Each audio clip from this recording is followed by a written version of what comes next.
sports fans. We pack stadiums, arenas, and local gyms every day. And every sports fan is uniquely human. Seeing each play with your own eyes, triggering your own emotions. And as humans, we won't agree on every call, but we can act with empathy and consideration. So put yourself in the official shoes. Be more than a fan. Be officially human.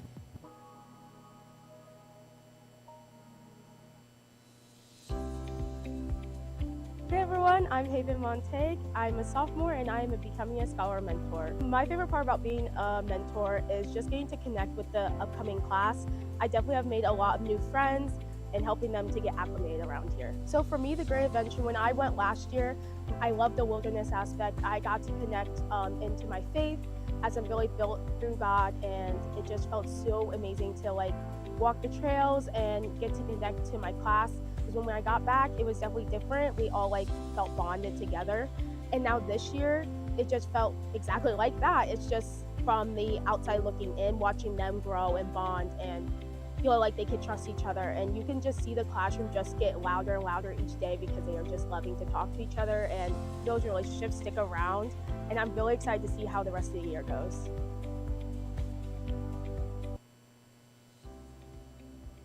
Hi, my name is Carter Ritchie, and I'm a senior communication and media major. I chose Bluffton because I felt very much at home as soon as I got on campus. Everyone was very welcoming, and when I met with professors and students, I felt like I wasn't just a number like I had felt at some of the other universities that I had visited. My favorite course that I've taken so far at Bluffton is Communication for the Common Good, just because it kind of set the standard for what my other communication classes have been. One way that Bluffton helped me decide on a major was mostly through professors, because I thought I knew what I wanted to do when I came to college, but I quickly realized that I wasn't on the path that I thought was most beneficial for me later in life. And the professors pointed me in the right direction. I explored a bunch of different majors before I figured out that communication was the major that I fit best in. If you're unsure about what you want to study when you come to college, it's okay to come in undecided, because from my experience, it's okay to switch around, and professors will point you in the right direction of where to go, even if you're not completely sure on either a major or a career path after graduation.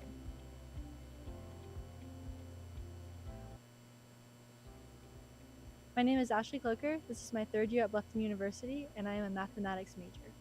My favorite class pertaining to my math major is my calculus class. It was my freshman year, and it was with a lot of the friends that I have now. I chose Bluffton because of the faculty, and all the people here at Bluffton really welcomed me into the community, and it made me feel like I was at home. After I graduate, I plan on becoming a teacher, a math teacher at the high school level, and a coach on the side.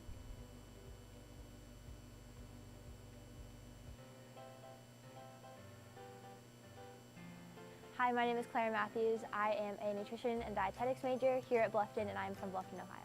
I love the idea of helping people, and doing that in a way where I can combine what I'm passionate about and helping people is really exciting to me. I chose Bluffton University because I am originally from Bluffton, and I never imagined I would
and welcome to Copeland Court inside of Summer Center for another HCAC matchup between the Bluffton University Beavers and the visiting Mount St. Joseph Lions. Tonight we've got a good one in store. Both teams sitting at 4-1, entering conference play, and they've got a lot of good things going for them. For the Lions, it's been Carly Mills and Anaya Murphy that have done the heavy lifting, both of them averaging over 15 a game.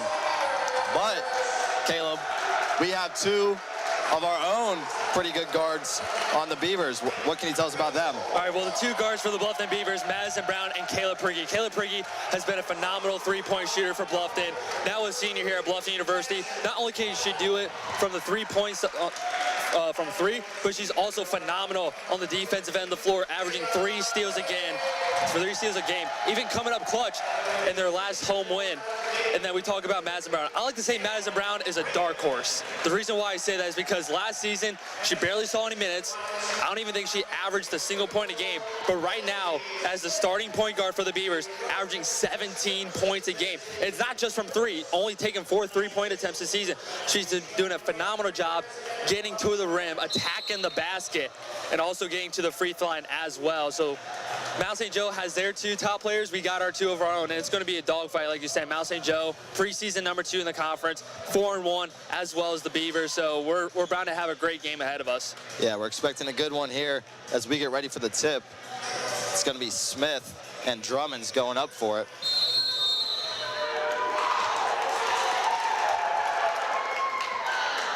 Drummonds wins the tip and will drop it off to Carly Mills. Mills averaging 15.6 on the season. MSJ getting it down low to Drummonds. Outside for Murphy, 3-pointer.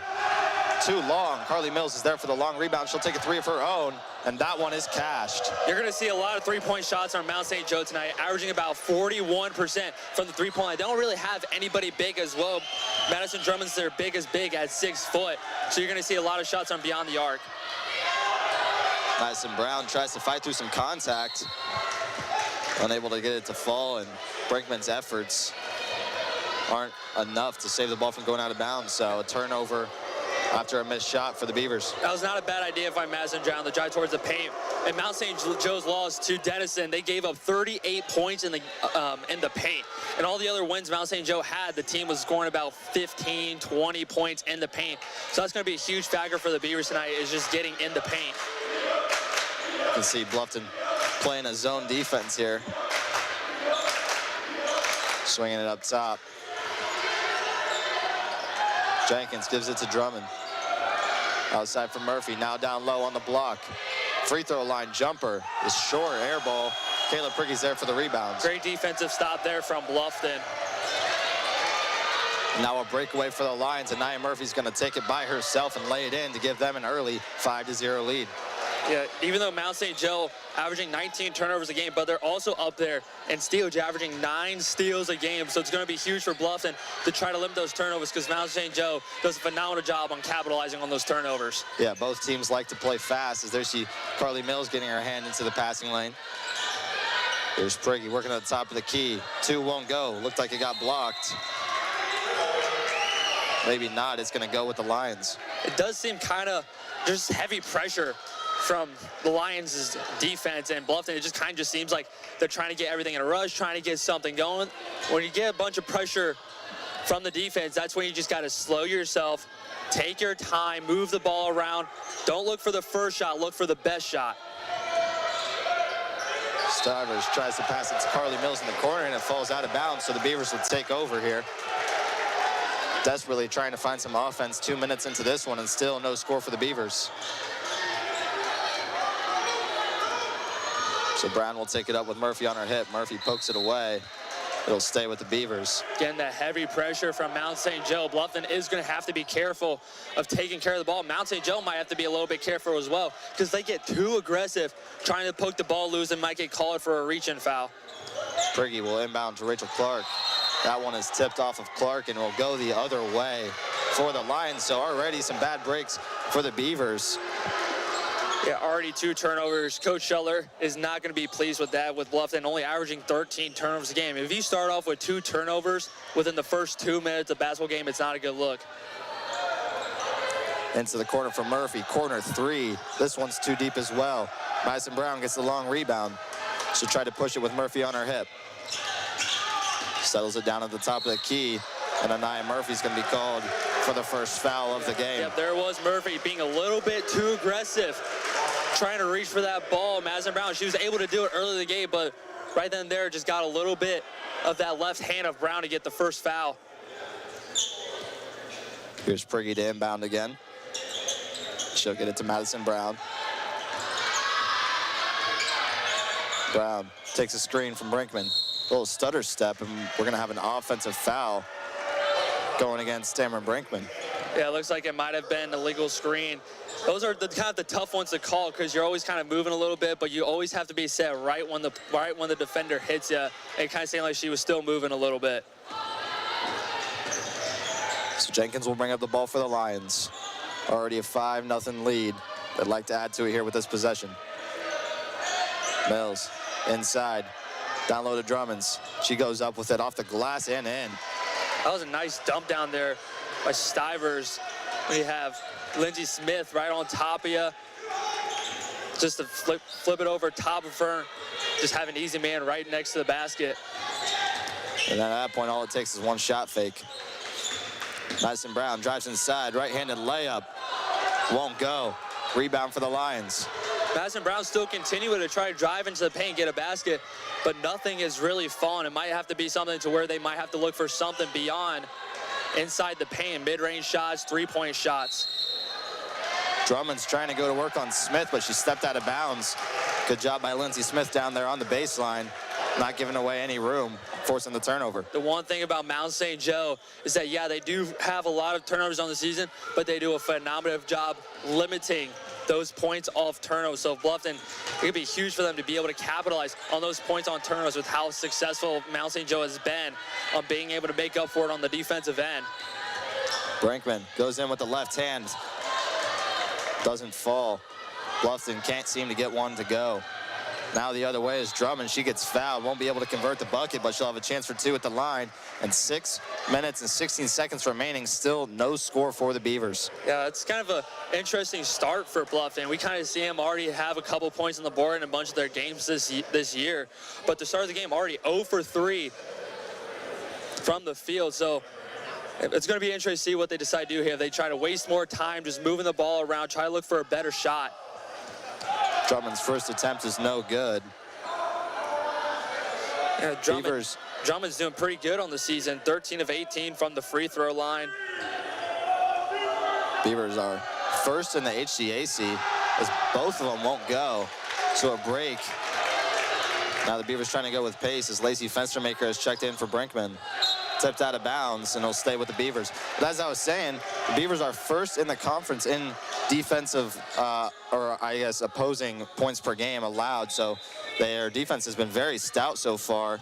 It's kind of what's contributed to their 4-1 fast start to the season. Yeah, I'll say Shuttler has to be pleased with the start of this game, only giving up 7 points in the first 4 minutes of the game. He's got to be pleased on the defensive end, but offensively, they just need to try to get something going here.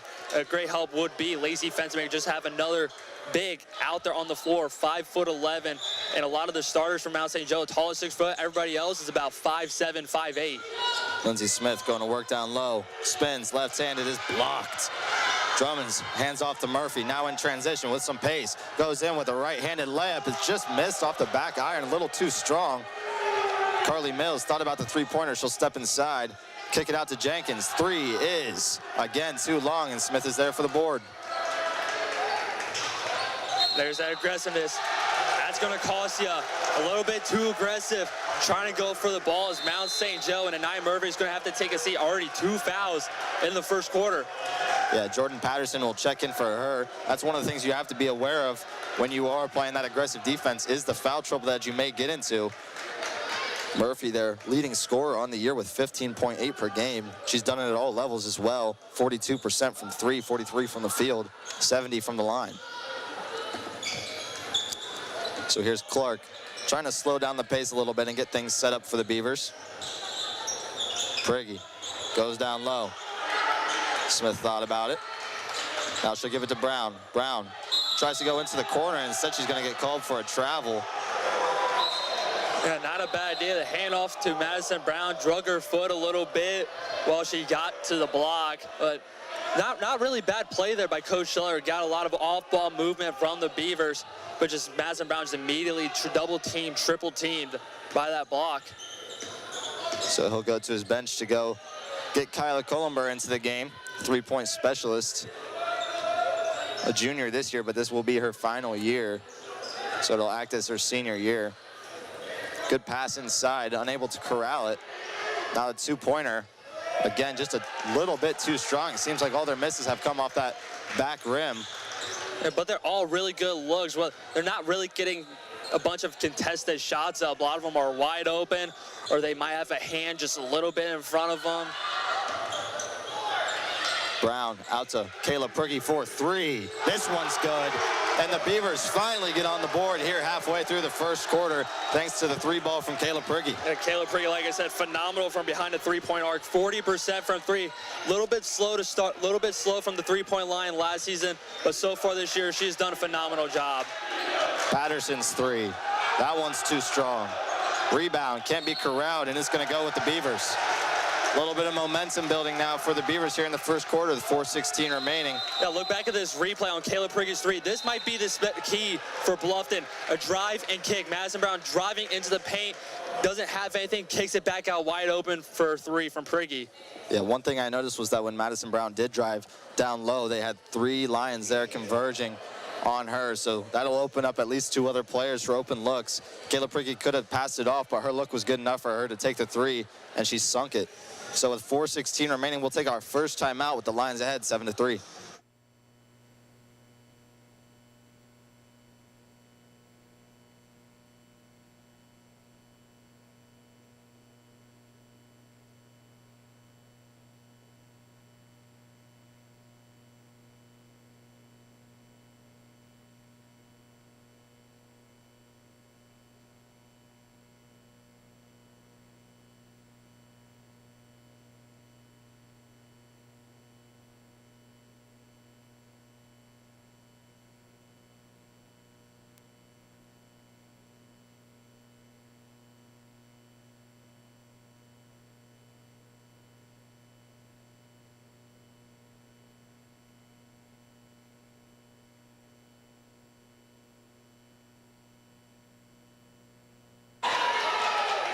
So we are back here at Copeland Court. Lions got off to a fast start. Beavers are trying their best to respond. Alexis Stevely will check into the game, and she'll inbound it here to Madison Brown. Yeah, yet another three-point shooter for the Beavers. So at this point, Kayla Prigge taking a little breather, but you take out one three-point specialist, you put in another, and Alexis Stevely shooting about 50% from beyond the arc. Seems like they have unlimited options out there from three-point range, especially in the game now. It looks you got three guards out there who are all proficient from the three-point line. Columber inside, tries to take it in. Left-handed layup won't go. Lindsey Smith's there to clean up the offensive glass and put it home for two. Yeah, Lindsey Smith, a huge rebounding, very huge on the rebounding side for Bluffton with 40 rebounds on the season, but only 7 now on the offensive side. Another good defensive possession for the Beavers. Now a chance to tie things up or take the lead here with just under 3.5 minutes. Alexis Stevely, three will not fall. Rolls out of bounds. So the Lions will take over.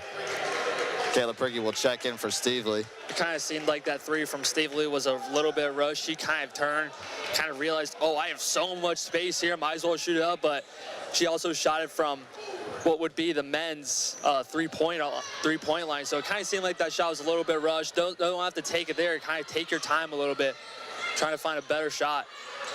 Patterson dumps down low. Jenkins, corner three, splash. Jenkins hits a three. It's 10-5. Yeah, that's the only problem when playing that 2-3 zone. It leaves the middle of the paint wide open, and it forces the defenders to have to crash the middle of the paint, leaving the three-point shooters wide open around the arc. Fenstermaker used her body there to get inside, get two, but she fouls Carly Mills coming up the floor for her first foul of the evening.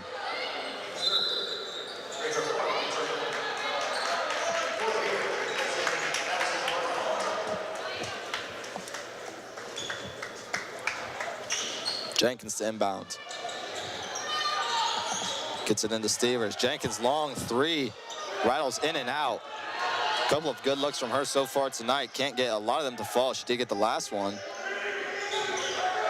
Swings into the corner. Patterson. It's going to get called for the travel. Shuffled her feet before she put that ball on the ground to dribble.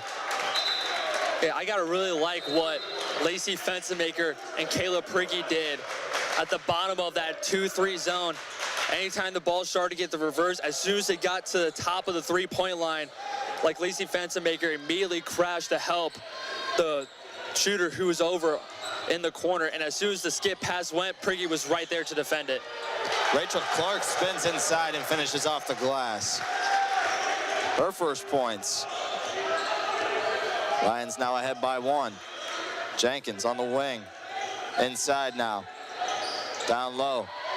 Right-handed layup is good. That was Kennedy Hudson who checked into the game. Columber takes a screen from Smith. Into the corner for Clark. Clark, now to Columber again. She drives baseline.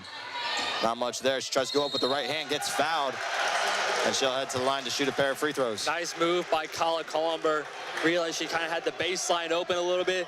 She takes it, realized she gets blocked off, spin move right back into the paint, and is able to get a shot up and get the foul call.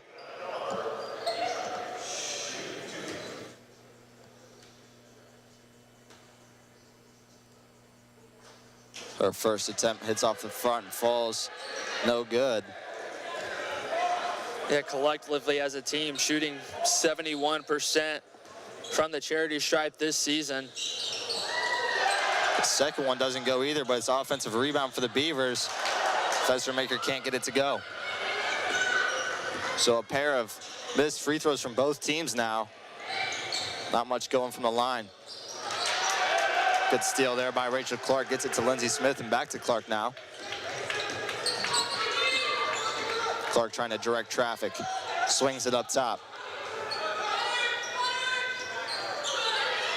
Outside to Kayla Prigge.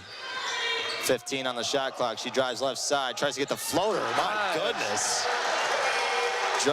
Fighting through contact there, she's able to get it to fall. An unbelievable crossover from her as well from the top of the key, creating that space, driving towards the left side of the paint. Nice little step back. What a finish. Drummond's inside. It's corralled. Gets the shot up, won't fall. Drummond is there for the rebound, goes up again. That one's off the front of the rim too. Now the Beavers with 45 seconds have a chance for a 2-for-1 here. Columber thought about the three, instead she'll take it up top. Smith surveying her options. Hands off to Prigge. Now 12 on the shot clock. Columber drives baseline. Tries to kick it out. Nobody there. 5 on the shot clock. Gonna have to get a shot up. Fade away. Rachel Clark is there for the offensive rebounds. So the Beavers cleaning up on the offensive glass early, taking advantage of these second chance points. Yeah, already they being take their first lead. Already being their third offensive rebound of this game. You can kind of tell Mount St. Joe's getting a little bit tired. As the cross-court pass gets tipped out of bounds, Lindsey Smith will take a break for 2.7 seconds here remaining in the first quarter. Jenkins will inbound. MSJ is going to have to get their best play off to get a shot up. Watch out for... Back to Jenkins, three-pointer, too strong. So after not scoring for what seemed like the first 4 or 5 minutes of the game, the Beavers end up taking a 13-12 lead here at the end of the first.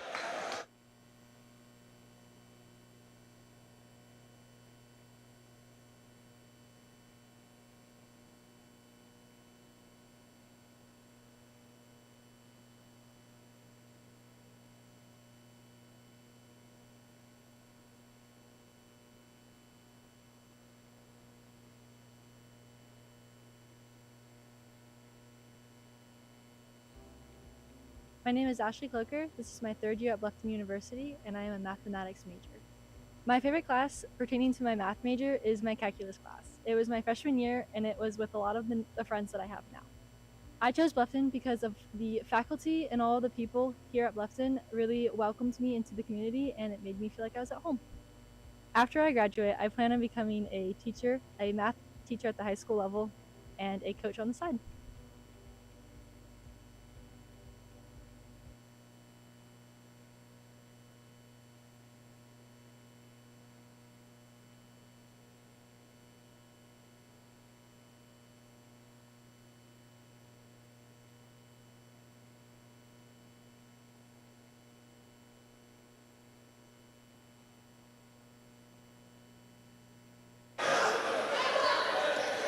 So we are back here to start the second quarter of action. Beavers with a 1-point lead over the Lions.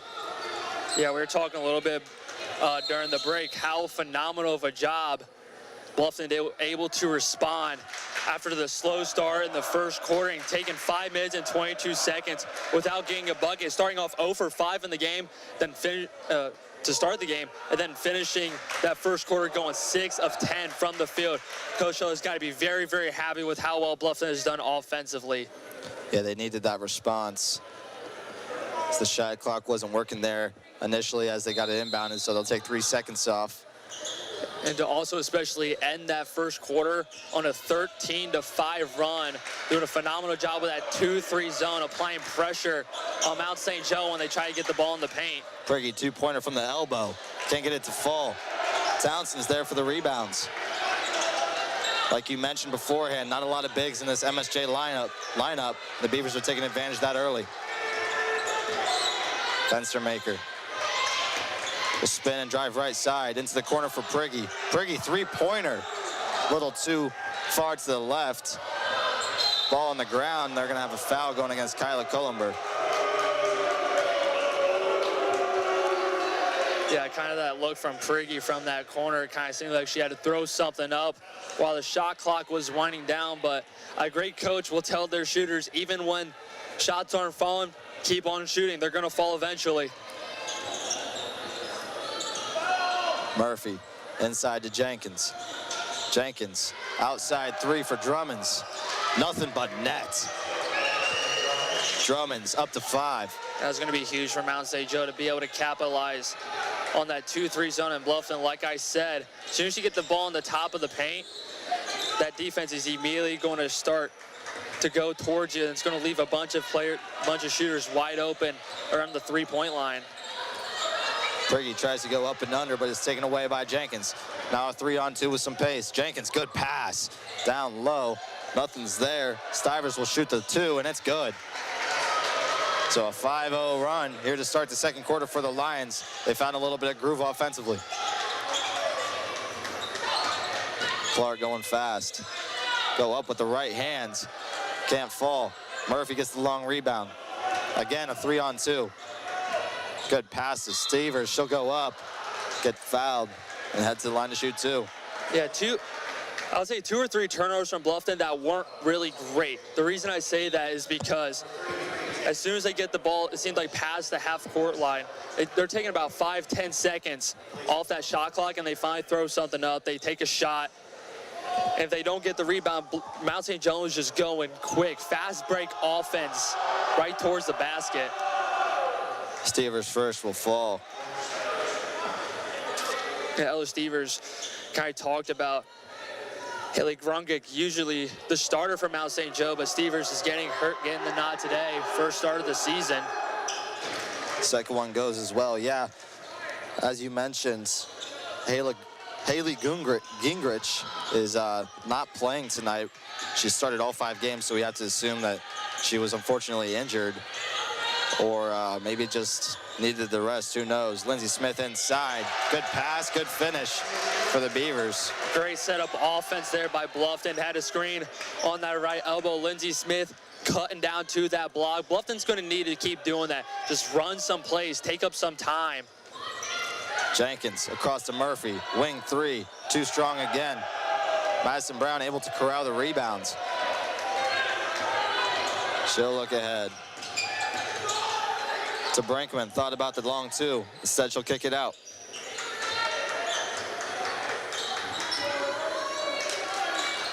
Almost stolen by Murphy. Instead, it's an open 3 for Priggy. and she bangs it home. Her second three of the evening. That's the other thing about trying to go for steals, trying to get turnovers. Like I said earlier, you're going to get some foul calls, but if you try to get a little bit too aggressive, you're going to leave some wide open shots. And right there, Prigge, another three-pointer to get herself to 8 points. Jenkins kicks to the corner. Murphy, another three. This one falls. It took her a couple tries, but she's finally able to convert on a three-point attempt and open this lead up to 4 for the Lions.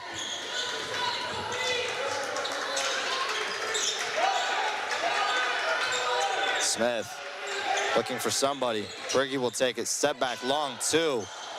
Just off the rim. Brinkman tries for the rebound. It falls to Katie Tatum. Tatum working inside.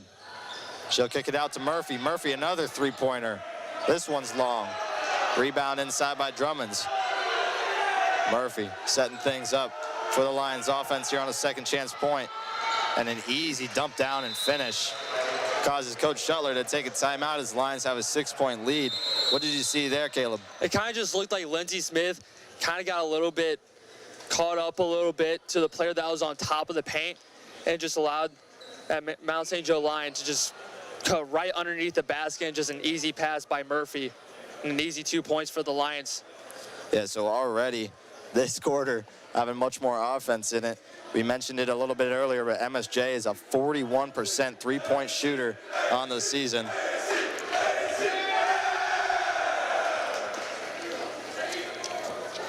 They're averaging 72 points per game. So a pretty good offense that the Lions sport. And Beavers knew that they were going to have to play their best to come away with a win tonight. So far, MSJ looking pretty good. So coming up for the Beavers, doubleheader on Saturday. Bluffton women's basketball and men's basketball both play Rose-Hulman. The women start at 1 and the men at 3. Following that, Bluffton women's basketball is back here to play Adrian on the 21st, and then again on the 30th to play Defiance.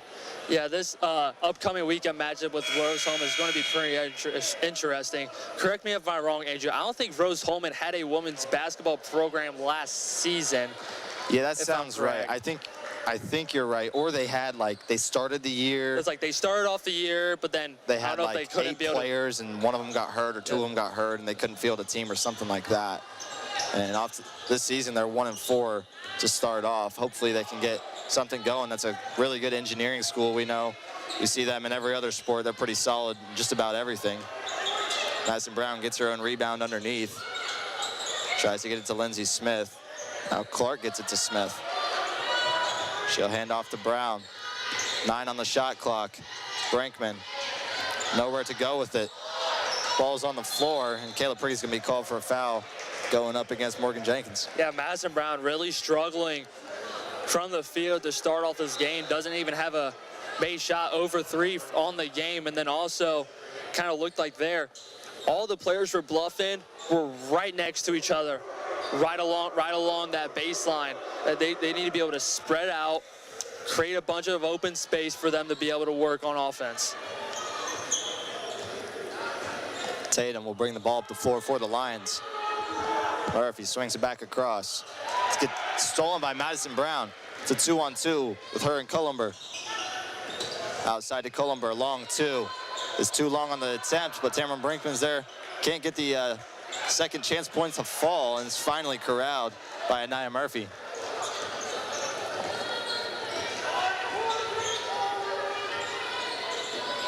Murphy pass fake down inside. Brinkman working with Stevers down low. Jenkins swings it into the corner.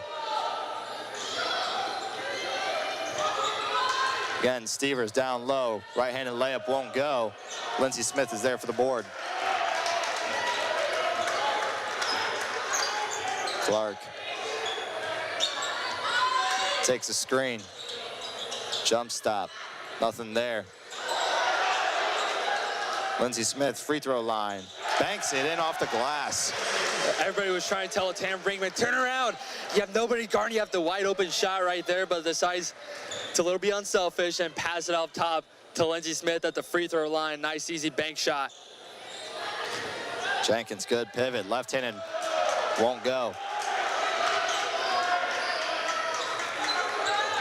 Columber now in transition. Stolen by Murphy, and she's all by herself.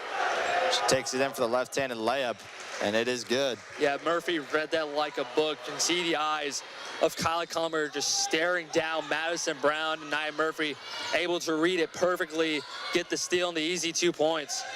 Brown working inside, gets the layup to fall.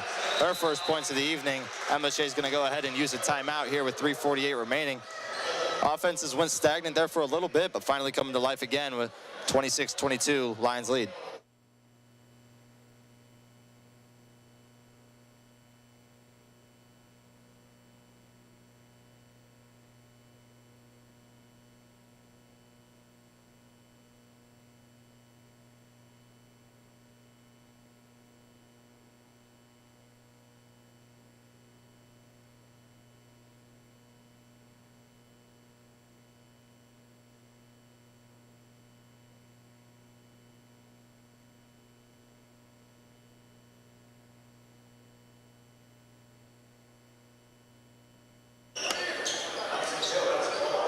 So we are back with 3:48 remaining here in this first half. Carly Mills will check back into the game for the Lions.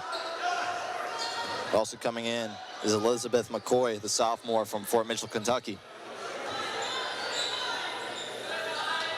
Across to McCoy, now Murphy controlling at the top. Mills thought about the three in the corner. Instead, she'll pass it back up top to Murphy.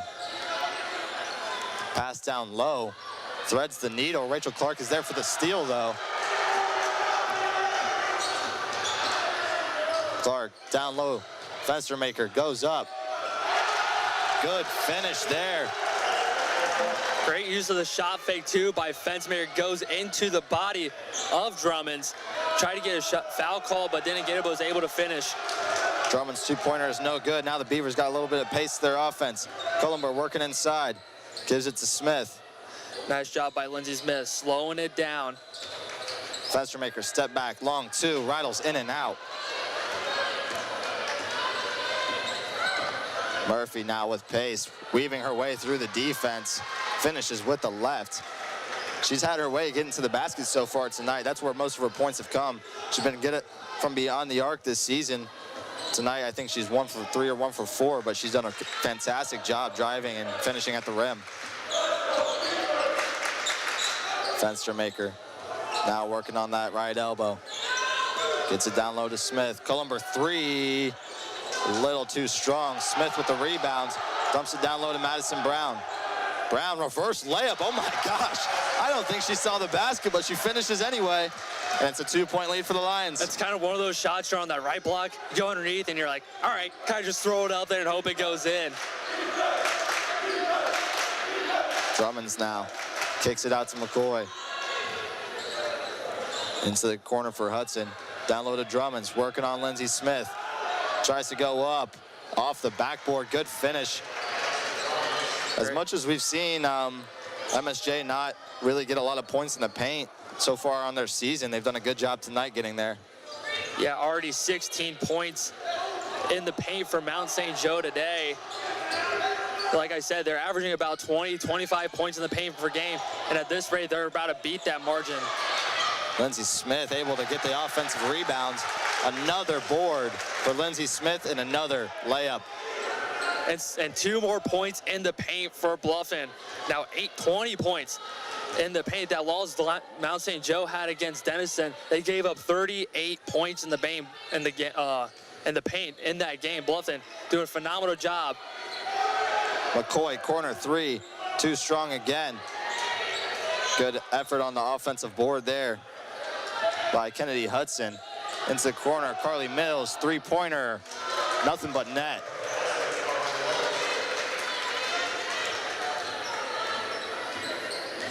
Carly Mills, we didn't see a lot of her in the second quarter so far. She checked in with about 4 minutes left, but she's been the go-to girl for the Lions.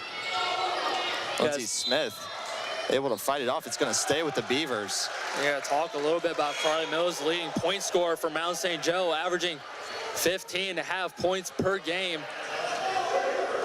Yeah, she's up to 6 tonight. Hasn't had the opportunity to shoot it a lot. She's 2 for 2. Both of them threes, both of them hits.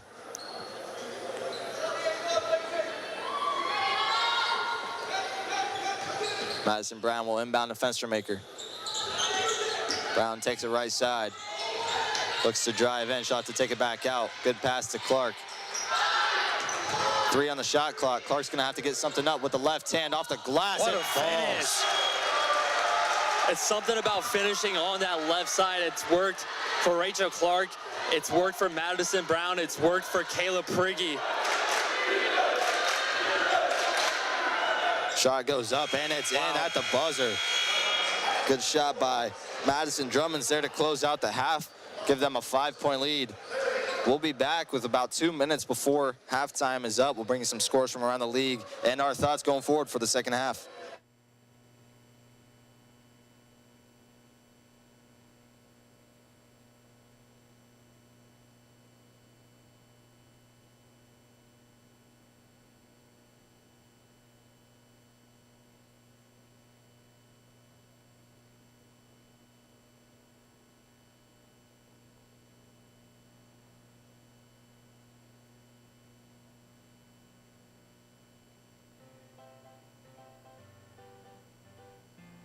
Hi, my name is Claire Matthews. I am a nutrition and dietetics major here at Bluffton, and I am from Bluffton, Ohio. I love the idea of helping people, and doing that in a way where I can combine what I'm passionate about and helping people is really exciting to me. I chose Bluffton University because I am originally from Bluffton, and I never imagined I would be here right now, but I came on a tour. I love the community aspect, and I've grown to appreciate a lot of things about our town and community. At Bluffton, we just got an accredited program for nutrition and dietetics, and I can now get my master's here in 5 years as opposed to the normal 6. So that was a huge part of me choosing Bluffton for my major. I originally thought that I wouldn't love the smaller class sizes, but after experiencing the smaller class sizes, because my major on average we have about 12 to 15 students in each of my classes, I found that it's been really helpful to get that one-on-one experience. On campus, I am involved on the women's soccer team. I work full-time in the summer and during the school year in the campus admissions office. I am a president's ambassador, and I'm a part of BUNO, which is Bluffton's Nutrition Association. When I give campus tours to students, one thing that I always tell them is to make sure that this campus feels like a place that you can see yourself for the next 4 years. You want to come on a campus that makes you feel safe and at home and like you have family surrounding you, and I think that Bluffton is the perfect place for that, and I think it's really hard to find this anywhere else.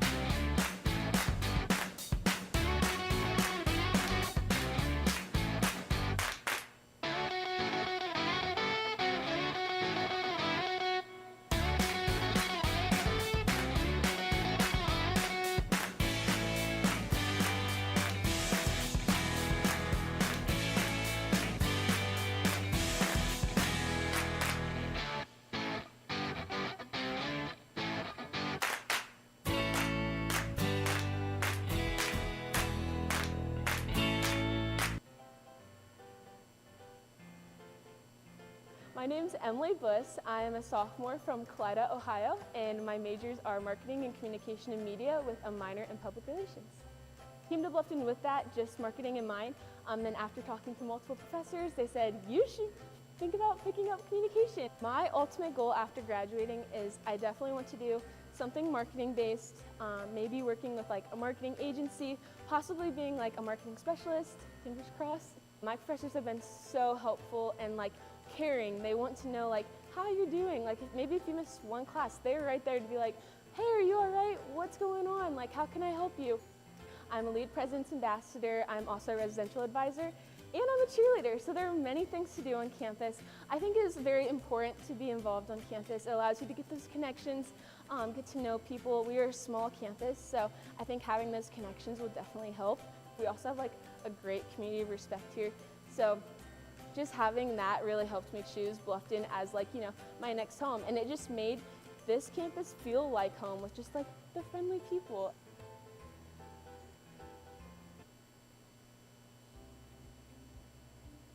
Hi, I'm Noah Mackey. I'm a junior here at Bluffton, and I am a double major in criminal justice and social work.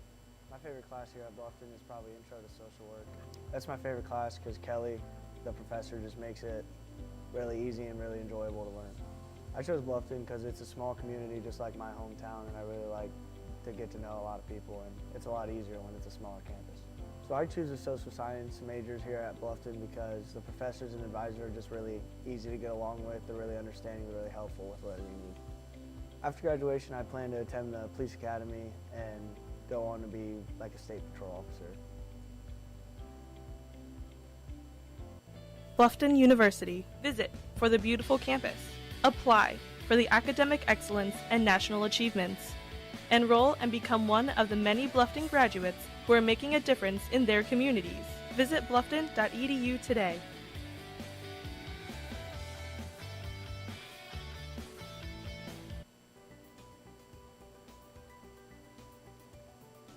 Hi, my name is Emily Walker. I am a History AYA major from Archbold, Ohio. I chose to be a History AYA major because I come from a long line of educators and I want to teach the next generation, and I really love history. I really like that in my field experience I got to connect with a teacher that was in the profession that I'm going to go into, and it really helped me to solidify my decision in my major. I am super involved here on campus. I'm a member of the Marbeck Activities Council. I'm a member of the Bluffton Education Organization. I'm the vice president of the History Club, and I'm also a president's ambassador. Some of my favorite memories on campus happen when I play sand volleyball at night. There's just a bunch of us that meet together and we go and play for hours a night, and it's just so much fun. Cool opportunity that I've had so far here at Bluffton was to go on a Civil War trip to Antietam and other battlegrounds over near the DC area, and it was just a really great experience to learn more about history and get to see some of those cool sites. As a President's Ambassador, I give a lot of tours to prospective students, and I love it so much because I love getting to talk to all these possible students and just encouraging them to come join our beautiful community here.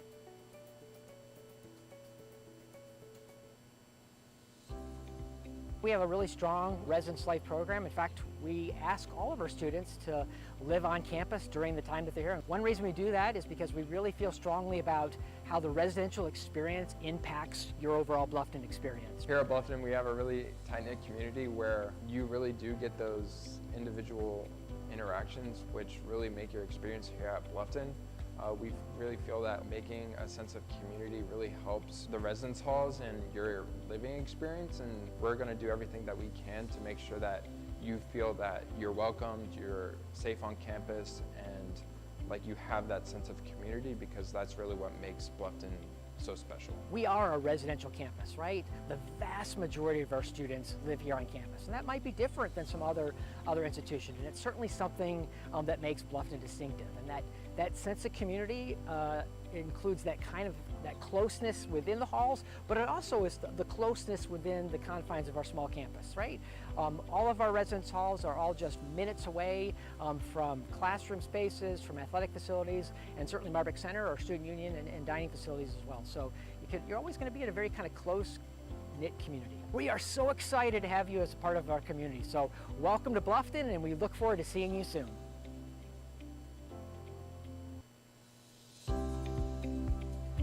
Hi, my name is Ali Zavara. I'm a senior here at Bluffton University, and I'm an English AYA major. I chose Bluffton because of the small community, and I felt on my tours that I really connected with the professors here. My favorite course here at Bluffton has been Studies of American Literature. I really liked the way we had a spread of authors at different time periods and the different themes we covered. I just really enjoyed it. English education here at Bluffton is super helpful. We do multiple field experiences, and at least with the English department, we've been able to work at the Writing Center to kind of look how to edit papers and give suggestions back to people. So it's been really nice to get some hands-on experience before I go into a classroom. So after graduation, I plan on getting a job as a high school English teacher and then work my way up to become a college professor.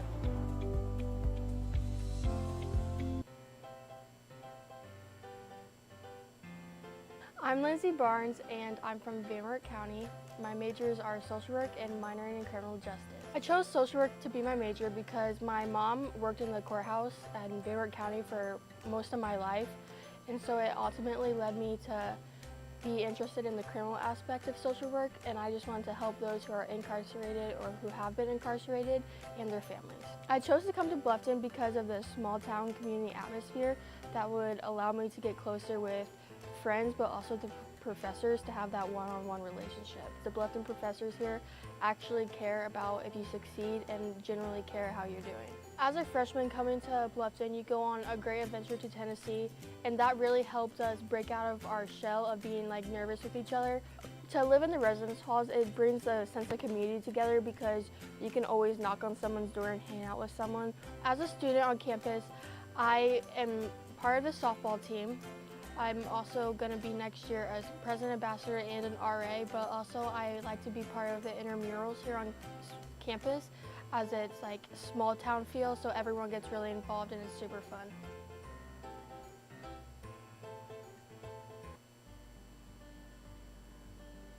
My name is Macy Thomas. I'm from Bowling Green, Ohio, and I'm a history AYA major. I want to be a high school history teacher, primarily focusing in junior or senior year. My history courses here at Bluffton, they've been a bit challenging, but that's also a really good thing for me. It's really pushed me to dive deeper than the surface level of things, especially with history. Diving deep into the past is just as important as that surface level of facts and everything. So I feel like my history courses, in combination with the education courses that I've had, I think I'll be able to teach the content and have the pedagogy necessary to be a really good teacher. I chose Bluffton University because of the small, close-knit community that I felt when I toured here. I felt a real connection with the professors right off the bat, and having that connection was really important for me in my college experience here. So Dr. Perry Bush has really been a big role model for me here at Bluffton. He is my advisor as well, so being able to go to him with any questions I might have as far as my scheduling, but also just any of the coursework that I'm doing, I feel like he always either has the answer or knows who to connect me with, or what book to give me to kind of dive deeper into some of those areas. I would say my favorite part about Bluffton is the opportunities that Bluffton has granted me. Some of my positions and jobs on campus, and just the people I've been able to meet in different trips and experiences have been really important for me here at Bluffton. Sports fans, we cheer on our favorite teams at fields, gyms, arenas, and stadiums. But have you ever wondered what it's like to be a referee? Verbal abuse from fans, parents, and coaches is the #1 reason why many referees are walking away. And they're not being replaced quickly enough by new ones. So put yourself in the official shoes, act with respect, and be officially human.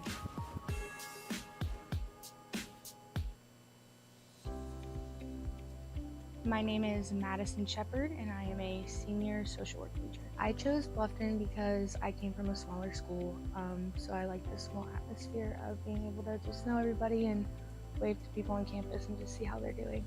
My favorite class was probably HIBC, which was Human Behavior and Environment, and basically we just got to see how people interacted in the community and society and in general.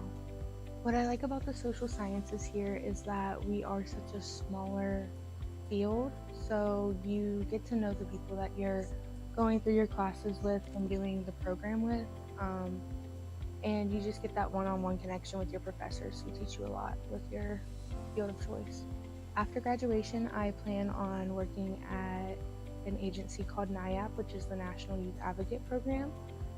Working there for a few years until I go on to get my master's, hopefully at Bluffton University.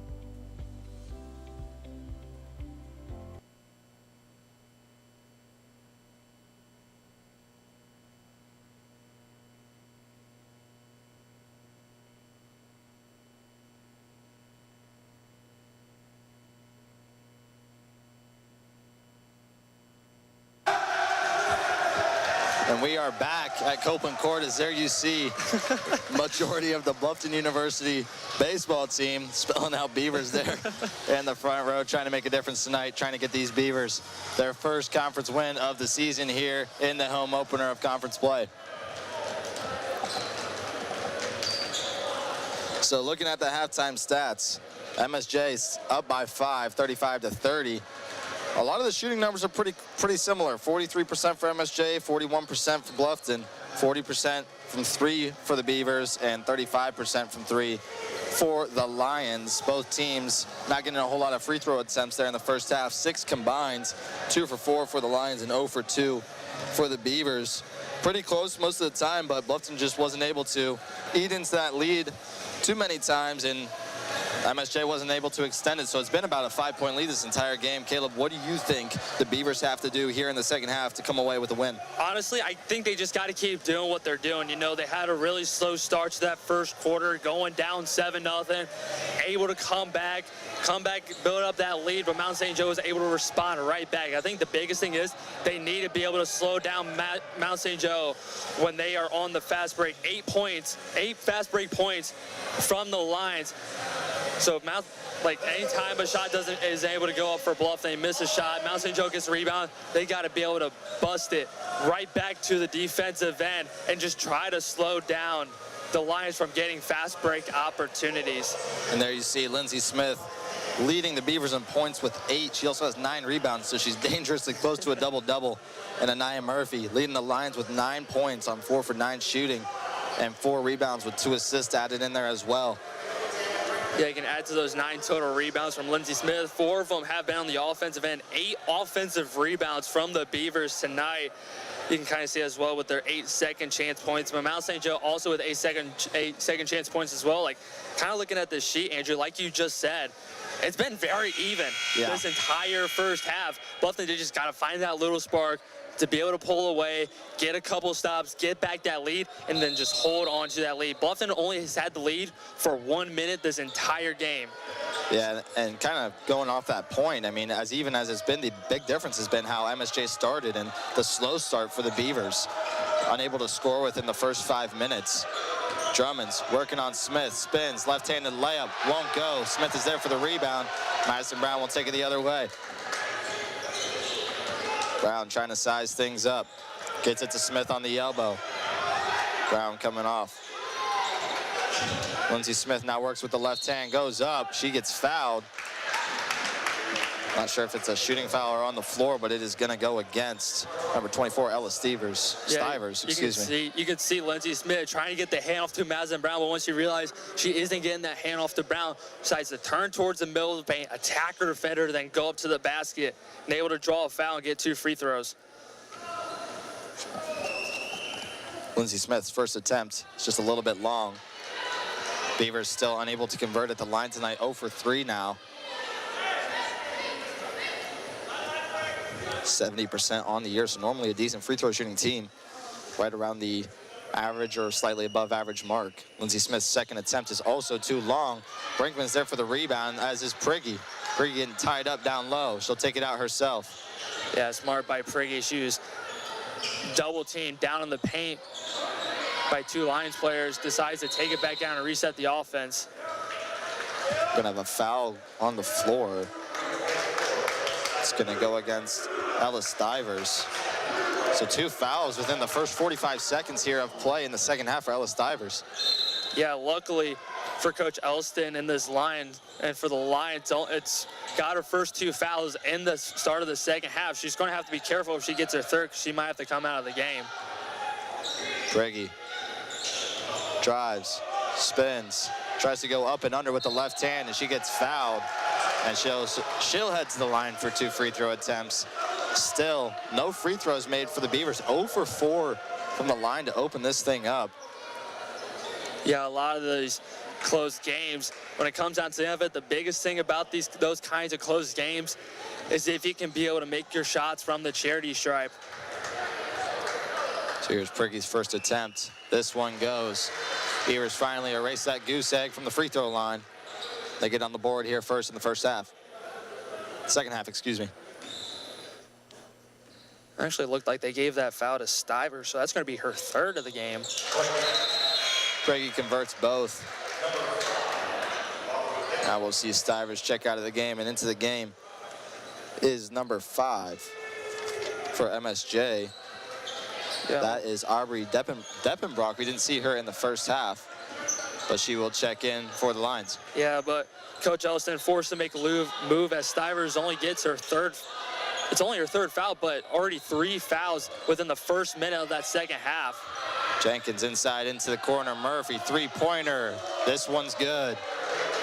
Murphy up to 12 now, her second three of the evening. She's 2 for 6 from three-point land. Yeah, it looked like in that 2-3 zone, anytime the ball goes into the paint for Drummond, Bluffton kind of goes in that little man-to-man, but Clark forced to double team, and it just left Murphy wide open in the corner. Scrap for the ball on the floor. Foul is going to go against Rachel Clark and the Beavers. They're able to stay, but Clark kind of got a little bit of a shove there on Murphy when they were both fighting for that loose ball.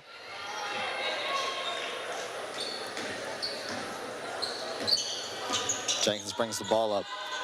Swing to Murphy. Now down low for Drummonds. Jenkins at the free throw line. Pulls up. This one rims out. Bergman with the board. She tries to push it ahead. Jenkins is there for the steal. Gets it to the corner for Murphy. No look pass. Another three-pointer off the back iron. Swatted away by Deppenbrock, and another second chance opportunity. Mills elects to just dribble it out and set things up. 12 on the shot clock here with Murphy on the left side.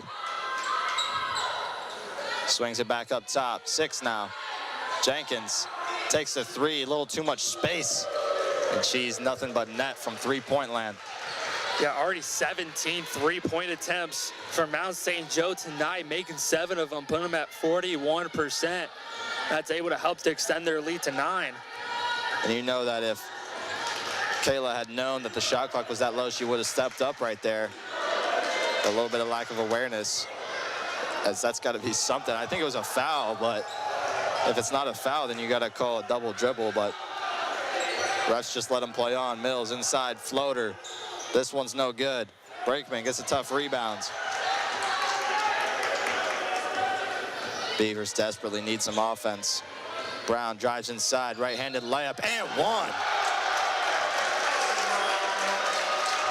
Great job by Madison Brown looking up the floor, realized nobody was in the paint. The closest player to the basket was at the free throw line. She decides to take it herself and able to convert the and one. So that foul will go up against Carly Mills. Only her first. She'll check out of the game.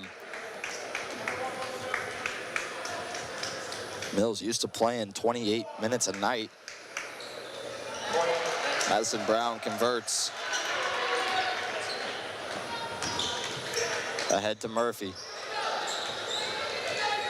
Anaya Murphy steps into the three-point line. Down low to Drummonds. Drummonds floater from the block. Little strong. Fenster makers there for the board. It almost looked like a high 2-3 zone there from the Beavers, just limiting any shots from beyond the three-point line. And as soon as they get the ball into that short corner in the paint, you have Lindsey Smith and Lacey Fenstermaker there, and also Kayla Prigge to help defend it. Steal there by Murphy. She's going the other way with speed. She'll lay it in with the left. Can't get it to fall, though. Just felt the pressure from Lacey Fenstermaker coming up behind her. Good break for the Beavers, because Anaya Murphy, it seems like every time she goes up for a layup, is always finishing. So Madison Brown can't get hers to finish there.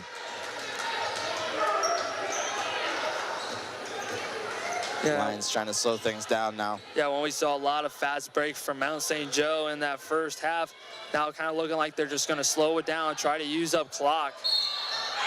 Two-pointer on the baseline is good, and the foul. And Fenstermaker got caught up a little bit too high on that zone, forcing Deppenbrock to be open in that short corner, and Fenstermaker just hitting the hand of Deppenbrock after she got the shot up. Deppenbrock can't get it to go. So the lead is still 8. Clark will hand off to Prigge. She'll drive left side, goes up with the left hand. Deppenbrock's there for the board. And it's now to that point of the game to where if you do have a nice little lane to basket, probably not a good idea to kind of just throw some up and hope it goes in. With the lead cut down to 8 and about halfway through the third quarter, still another quarter left, but you can't force to give away offensive possessions. Lindsey Smith playing lockdown D down low. Gets the block. So it'll be Katie Tatum to inbound for the Lions. Tatum throws it up top to Drummonds. Drummonds into the quarter for Tatum. Back up top for Murphy now. Down to 3. 3 on the shot clock. She's going to have to get one up. She does, and it is nothing but bottoms. Anaya Murphy taking over this one. Yeah, that's the thing. I don't even think Madison Brown and Rachel Clark also realized how much time was left on the shot clock because nobody was really going up on her to try to force her to throw up some. She was still having to throw up some because of the clock, but she had a little bit too much space. Prigge in the corner. Rims out. Madison Brown gets the offensive rebound. She's going to be fouled down low. So it just seems like maybe this rim down here on this side of the floor just can't get anything to fall because it looked like the Lions in the first half had a lot of chances and it just rimmed out. And now it's the opposite for the Beavers.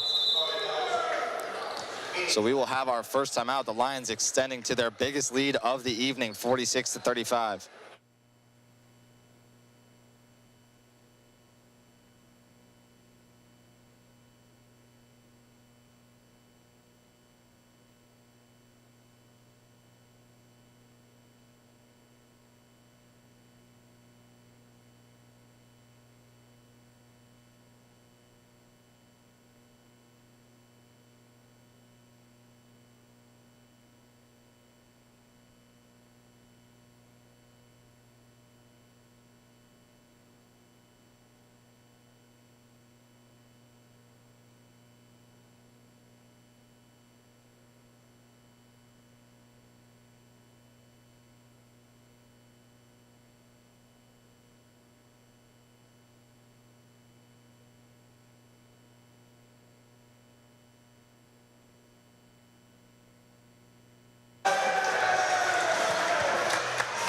There you see a little push-up competition down on the baseline between Matt Becker and Connor Osborne. Nothing wrong with a little bit of fun. Nothing at all. So the Lions with a 11-point lead, but the Beavers will head to the line now in the double bonus. Of course, everything is the double bonus. In women's basketball, once you get to 5 fouls in any given quarter, you go to the line to shoot 2. Madison Brown's first one is no good. Yeah, them free throws are going to play huge for the remainder of this game. Bluffton 3 for 8. Now from the charity stripe. Brown's second is good. The lead down to 10. Jenkins crossing over. And you now see Bluffton a man-to-man. Shelter probably not too happy with the open threes that Mount St. Joe's being able to get. Just sagging off a little bit. It creates just enough space for Mount St. Joe to get a shot up. Murphy, right-handed floater, short of the rim. Clark to Prigge now. Tries to get it down low to fencer maker. She does. Kicks up top. Lindsey Smith, long 2. Splash.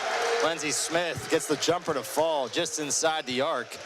Leads down to 8. That's what happens when you slow the game down. Look up, looking for an open man. It creates nice little shots like that from Lindsey Smith. Jenkins jab step, right hand. Good finish. My goodness, what a move to get inside there, and then switching to her right hand as she got to the basket.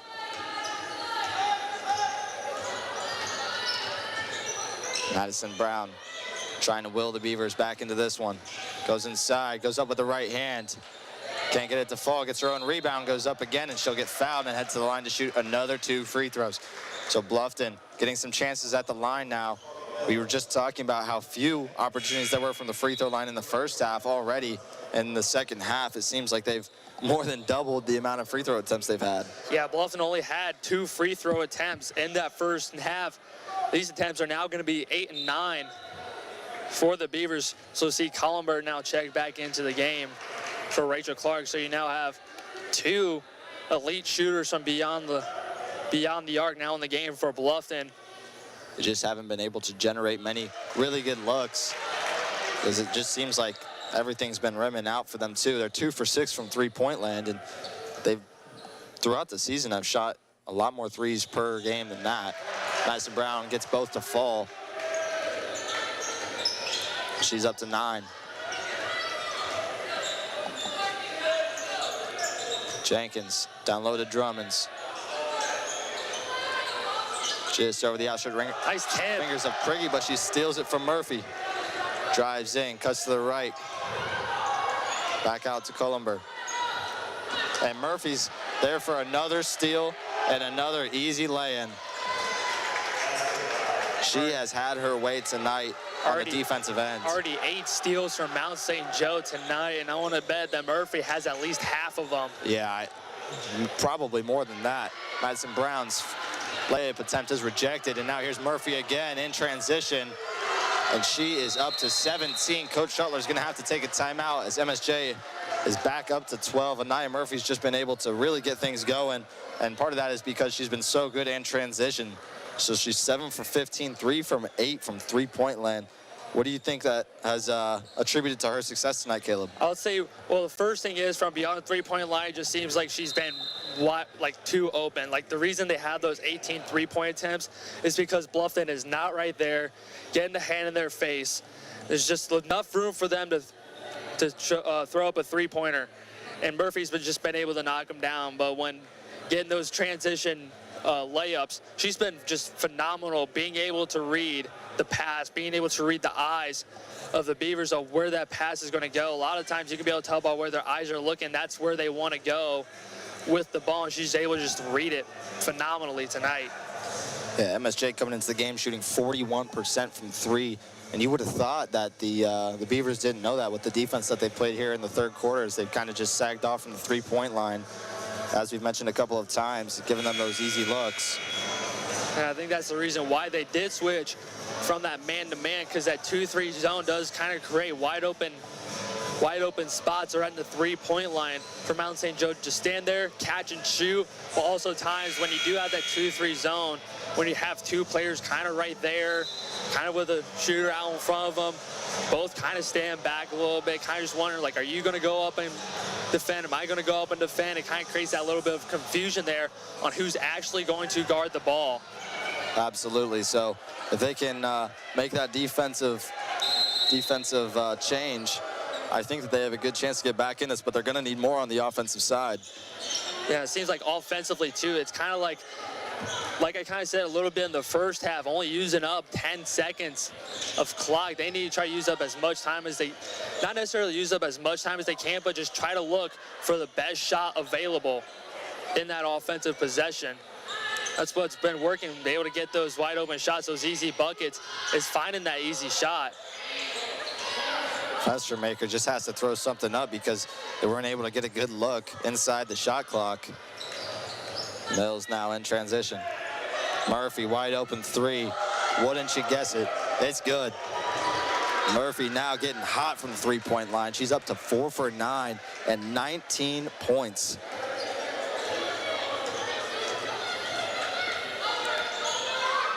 Columber goes outside the arc. Madison Brown now drives inside. Festermaker wanted 3. Now she'll drive with the left. Slides it across. Madison Brown right hand off the glass and in.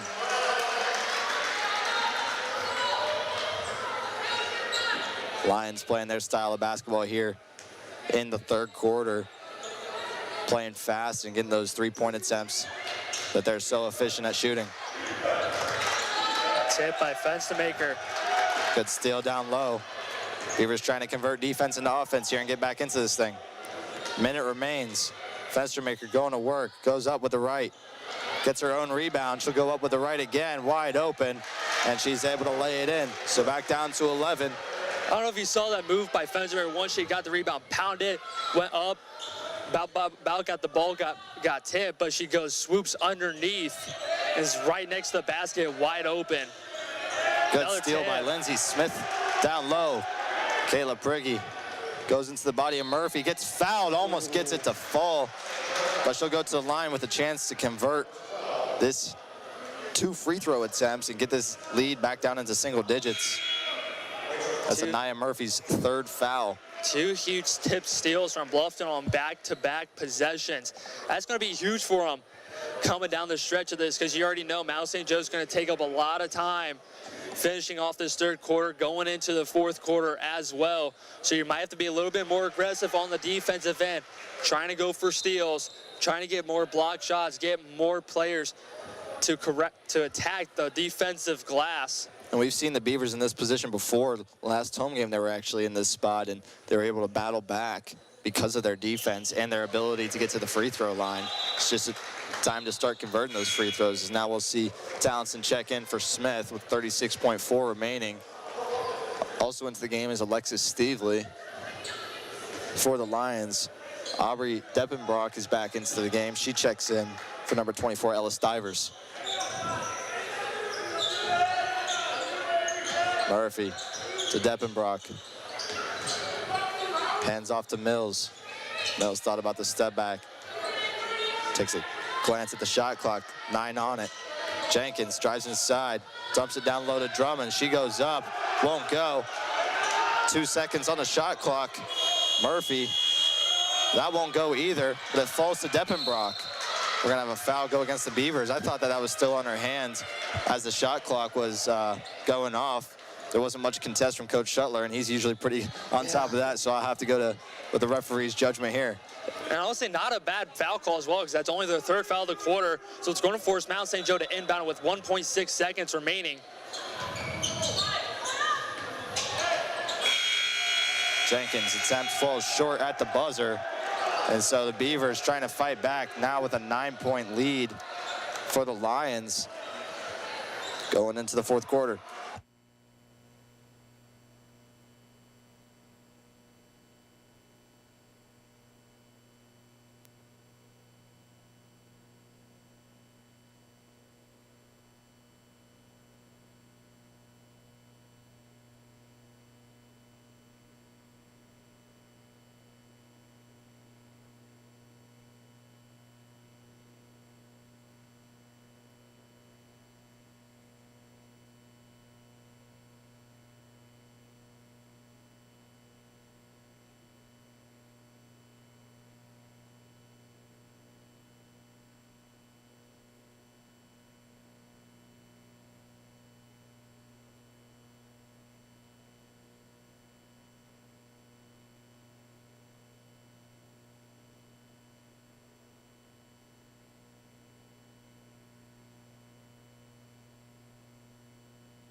So the Beavers will start with the ball here in the 4th quarter. Priggy will inbound to Fenstermaker. Into the corner, Priggy. Up top for Stevely, long 3, rattles home. Alexis Stevely comes in cold off the bench and knocks in her first points of the game and brings the Beavers back within 6. Great off-ball movement by Bluffton there. Stevely going up to the top of the key. Murphy was guarding her. Was kind of a little hesitant a little bit, kind of came up a little bit late, and Stevely able to knock down the 3. Murphy's 3-pointer. That one is no good. Townsend's there for the rebound. Clark spins, gets it to Fenstermaker. She'll drop it off for Stevely. Stevely dribbles with the left. Priggy outside 3, too strong. Townsend gets the rebound, and she'll go to the line to shoot 2. I think Priggy wanted a foul call there up top, but Townsend will get in, so she'll head to the line. And we kind of saw that move there from Kayla Priggy, going off the screen from Fenstermaker, kind of realized that Murphy was behind her, slips back around wide open for 3, couldn't convert, but Townsend there to get the offensive rebound. First one is no good. Kenzie Townsend, one of the backup 5s for this Beaver team, hasn't had a whole lot of opportunity, but here she is at the line. She's unable to make either of her free throws. So here's Carly Mills. She'll take the screen. Thought about the 3, instead she dumps it down. Drummond, face up on Townsend. She's forced to kick it out. Jenkins trying to get it down low. Here's Devin Brock, drives in. Good hands there by the Bluffton defense. Three-pointer for Drummond's at the top of the key. Misses right. Fenstermaker's there for the rebounds, and she gets fouled by Deppenbrock. Yeah, Deppenbrock kind of reaching her arm across Lacey Fenstermaker there, going for that ball. Kind of got their arms interlocked a little bit as well. Bluffton desperately needs.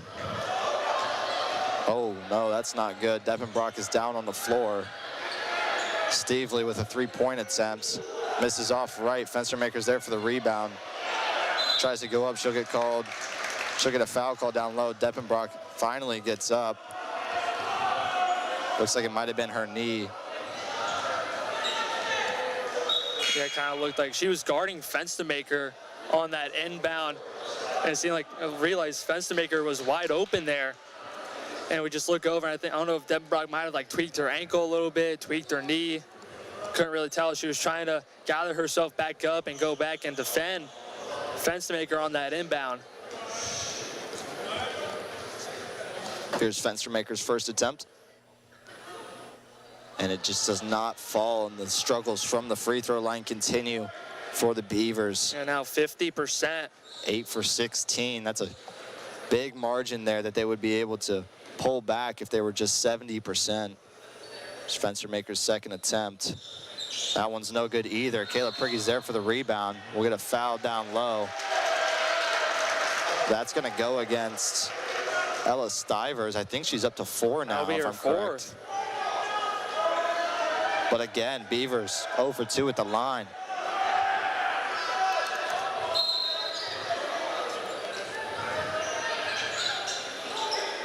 Prigge, open three, left side, just a little bit short. Fenstermaker's there for another offensive rebound. Prigge, 2 for $1.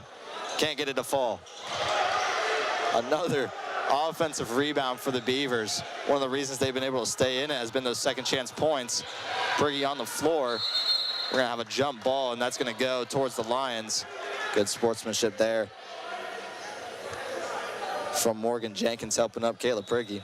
And once again, more offensive rebounds from Bluffton. I believe that takes them up to 18 offensive rebounds in this game, but only able to capitalize on 15 points from those 18 offensive rebounds.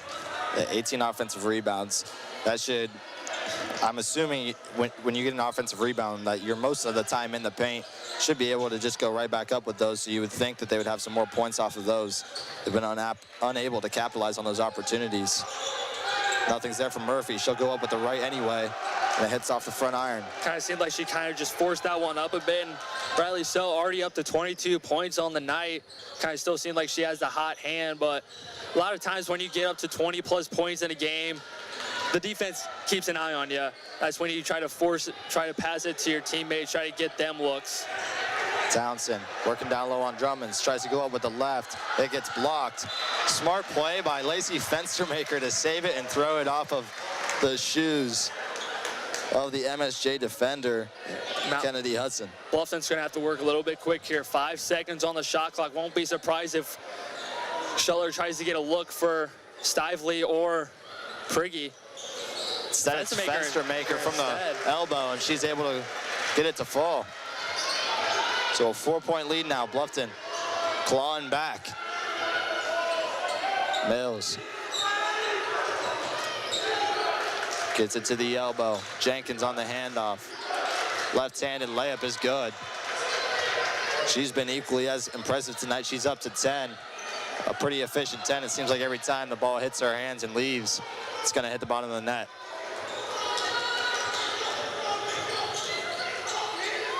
Clark now swinging it back across the top of the key.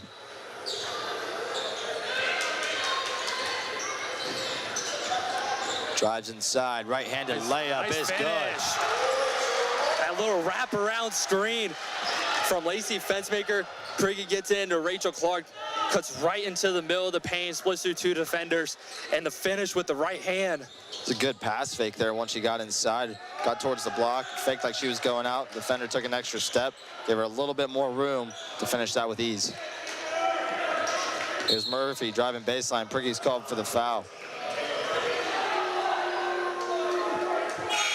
And Nia Murphy continues to do it all for the Lions. She's up to 22 points on the night. 9 for 21 from the field, 4 for 10 from 3. Oh, now see Lindsey Smith and Madison Brown checking back in. Checking in for Stifley and Townsend. Murphy again, working on Lacey Fenstermaker. Nia Murphy tries to Clark's there. Rachel Clark with the steal. Madison Brown now taking it down the court. She'll slow it down and get it to Kayla Prigge.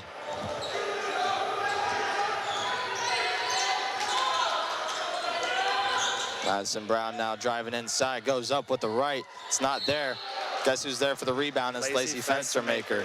We'll have a foul on the floor. That will put Bluffton into the bonus again. Yeah, so with 5:40 remaining, the Lions are going to have to keep their hand out of the cookie jar. Yeah, you got Lindsey Smith with a double-double, 10 points, 12 rebounds. Lacey Fenstermaker closed there as well with 10 rebounds and 8 points. First one is good. Sometimes you just need to see that first one go for Lacey Fenstermaker, who missed her first 2 free throw attempts. That's got to be a little bit of a confidence booster going forward. Second one, too strong. So Beavers down by 3. Lions trying to hold off this storming comeback. Carly Mills on a backdoor cut. Left-handed layup is too strong. Good rebound down low by Drummonds. Going against Smith. Gets called for the foul. Drummonds will go to the line. I'm a little bit surprised that MSJ has not turned to Carly Mills much. She's 2 for 4 now from the field. Going into today, she's got 15 points per game, 15 and a half actually, and shooting 45% from 3, and they just really haven't turned to her tonight. Instead, it's been mostly Nia Murphy. Yeah, First one falls. Yeah, Mills has only had 2 shot attempts in the second half, had 6 points in the first half, and still 6 points this game. So Bluffton's done a really good job shutting her down, but unable to shut down Nia Murphy.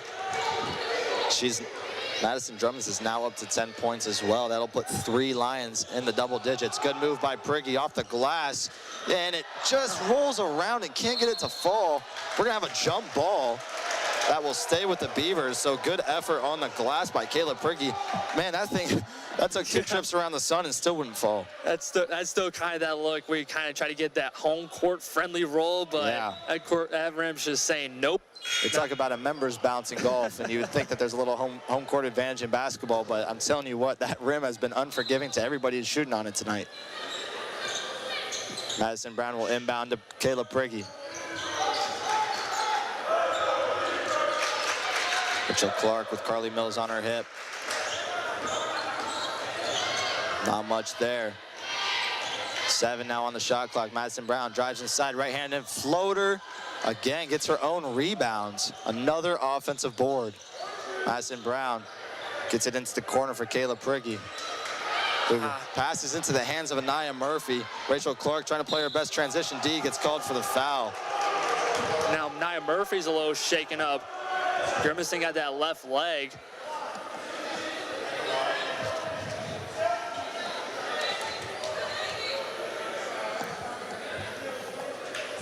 She is down on the floor. We hope that she's all right. She's had a tremendous game tonight. 22 points, 5 rebounds, and 2 assists.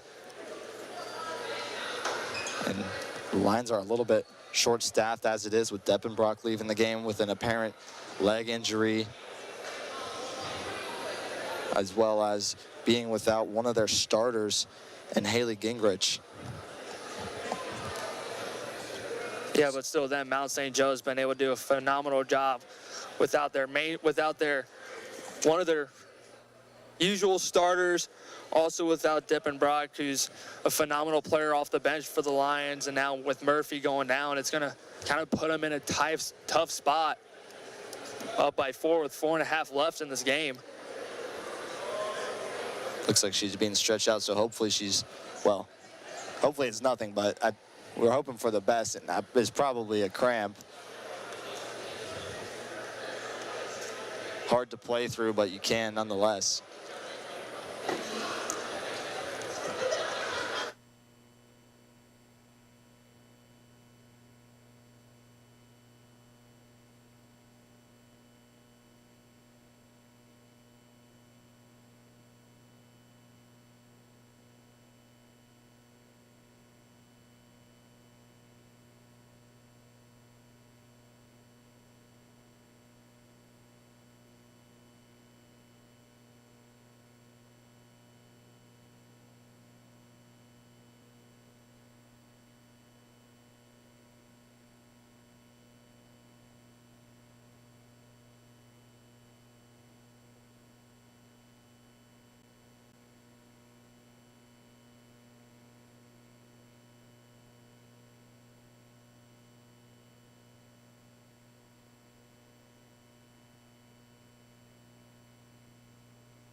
So Anaya Murphy has to check out. The game's leading scorer at 22. Jordan Patterson will check in, and she'll shoot her free throws.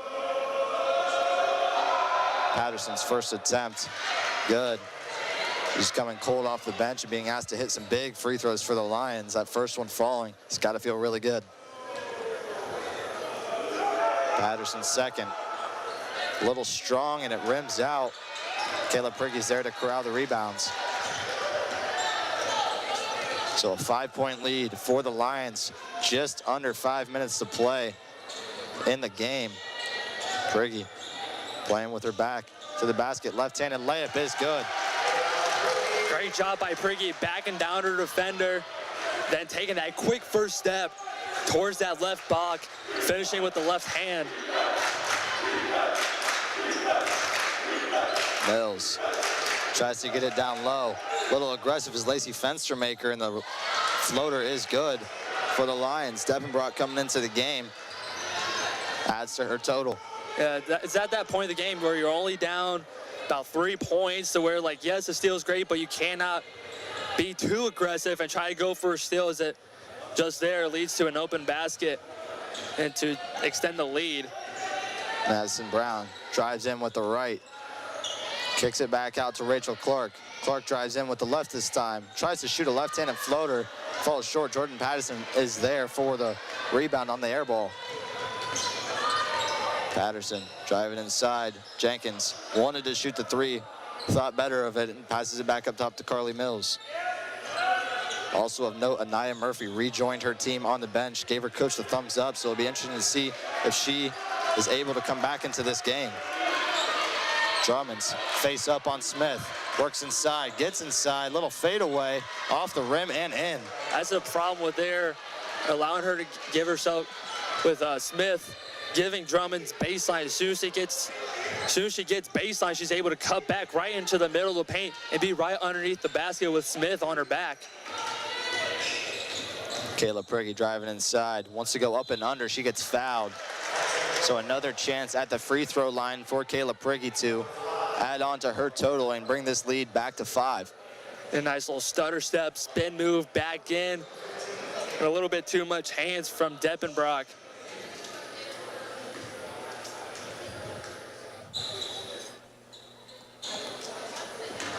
Kayla Prigge can't get her first to fall.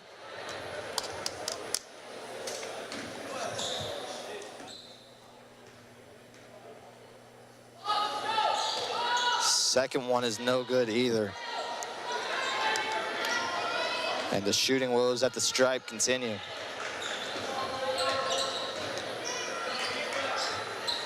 Mills. Primary ball handler takes it inside. Right-handed layup is good. She's up to 8 now. Yeah, Mount St. Joe doing phenomenal now. Without Murphy on the floor, having the ball around three-point line, nice quick little drives into the paint, be able to finish underneath the rim. Fenstermaker, shot fake. Now swings it across to Rachel Clark. She has to go on the floor for it. We're gonna get a foul called against Drummonds. Once again, Bluffton back in the double bonus. Which means Rachel Clark will go to the line to shoot 2. 3 for 4 on the season for her free throw attempts. She does a good job setting up the offense and playing great defense on the perimeter. That's what Coach Shuttler's asked her to do. She doesn't have a large scoring role, as the first one is off the right side. Now 9 for 22 are the Beavers in this one, and it's just getting ugly. Second one does fall. So the Beavers desperately needing some points here, down 8 with 2 minutes left. Yeah, it's now crunch time. You're gonna have to be super, super aggressive on the defensive end, whether it's trying to get a steal, a block, having to force up the shot quick.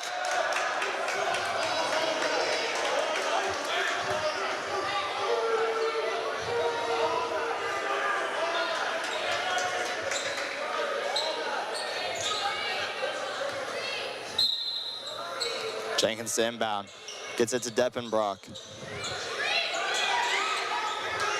Now Jenkins, 10 on the shot clock, drives inside, kicks it out. Drummond's long 2, and it hits home. Lions lead is now 10 with 1:30 left. Bluffton's gonna need a miracle. Yeah, it's that point again when I talked about earlier. Don't look for the first shot, look for the best shot. Now it's at the game where you just need to get a shot up.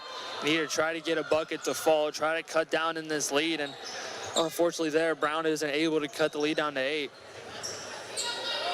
Patterson swings it back up top to Jenkins. Jenkins calls for the screen, crossover. Uses the body, left-handed layup. Can't get it to fall, gets her own rebound though, and kicks it to Drummonds. On the floor for it is Caleb Prigge, but it's passed out to Patterson. Mills thought about the 3, but with 50 seconds left, you don't want to throw one up, but Jenkins does anyway, and it falls out of bounds. It was about 5 seconds on the shot clock there, so that's a little bit more understandable, but you're trying to take as much time off the clock as you can if you're the Lions. Yeah, even on those possessions where you just have to throw up a shot, even with the head coach for Mount St. Joe, Coach Elston, has to be still happy by using up all that time, especially now with it down being 44.7 seconds left in this quarter.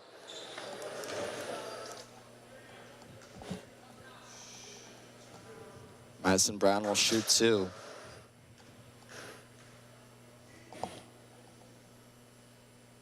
Her first one falls. You can expect Bluffton here if she makes the second. Potentially heavy man-to-man or even like just a heavy press, whether it is man-to-man, zone. Just try to force Mount St. Joe to get a turnover. With 45 seconds left, the Beavers are going to need to pull out all the stops here. They'll take a timeout. They're down 8 points.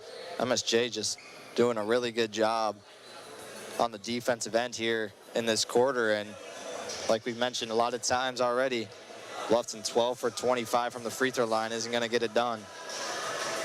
Yeah, but you have to kind of look at this game and kind of realize that you're going up against the preseason #2 team in the conference. Now that's a preseason ranking. That doesn't actually mean that they're going to finish #2 in the conference, but kind of like looking at their Mount St. Joe's season last year, finished 22-6, 14-4.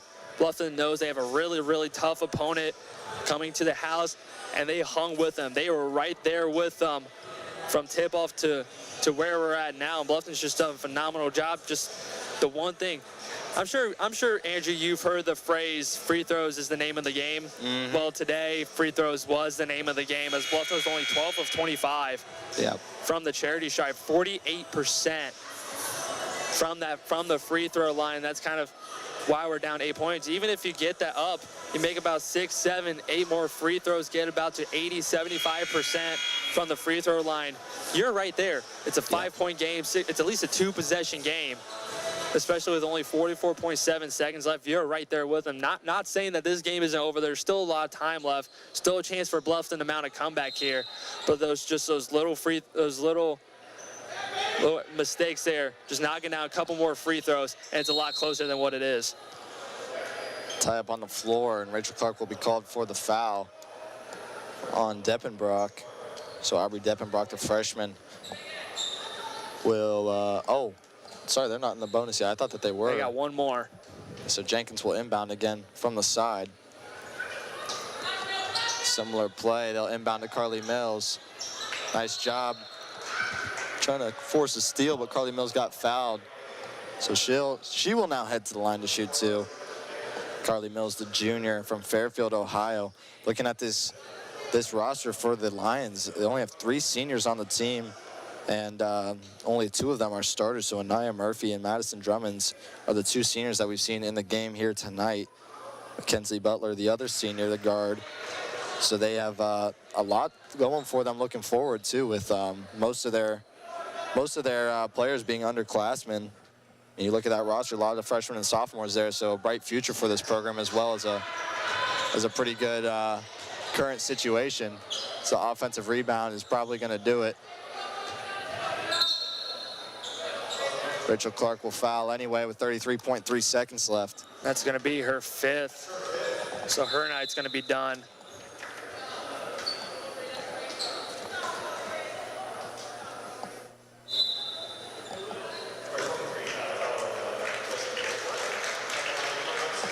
So although Anaya Murphy did leave with that injury, it looks like the Lions aren't even going to need her to close this thing out.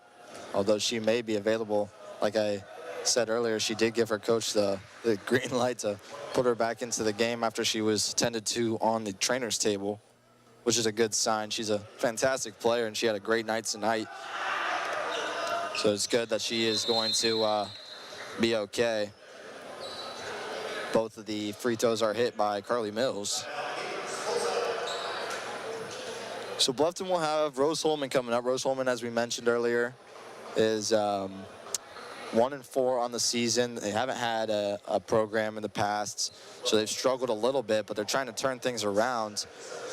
Should be a good opportunity for Bluffton to get back on track after the first loss of the season in conference play to the Lions. Looking at those individual stats for the Lions, Anaya Murphy is going to finish as the leading scorer in the game with 22. Carly Mills got up to 11. Madison Drummonds has 14. Morgan Jenkins has 10, 6, and 6. So she's been contributing in every facet of the game. I would love to have the steal numbers sitting in front of us because it seems like Anaya Murphy probably would have set the record. It seemed like a lot of her points came right off of those. Yeah, she just did a phenomenal job. Like you said, the steals, transition offense, fast break, wide open layups, but also phenomenal from behind the three-point line. 4 of 10, 40%. Like, a lot of times when you have a shooter who shoots about 40, 50%, or even just 30% from the three-point line, they're a threat. They're a threat from beyond the arc, and Anaya Murphy was exactly that tonight. For the Beavers, it was Madison Brown and Kayla Prigge both scoring 14. Kayla Prigge able to finish there, so she'll head to the line to get a three-point play. Try to add to her total. Now she's up to 16 on the night. Yep, Lindsey Smith got the pass in from Prigge, a little give and go. Prigge driving into the basket. That's exactly what you don't want to do if you're the Lions is foul on a made shot. Obviously, you're not trying to allow them to make it. That's why you're contesting it. Prigge able to convert the and one. And MSJ will take a timeout. They're now up 8. Prigge cuts into that lead. She's up to 17 now. Madison Brown with 14. Lindsey Smith with 10 and 12. An efficient 10 points as well. 5 for 7 from the floor. And then Lacey Fenstermaker getting close to double-double range as well. She has 10 rebounds and 9 points to add on to the total. So, yeah, Beavers just couldn't really get a lot of scoring going tonight. The offense was a little bit stagnant at times, and you only have 6 players able to score the rock. It's going to be a trouble.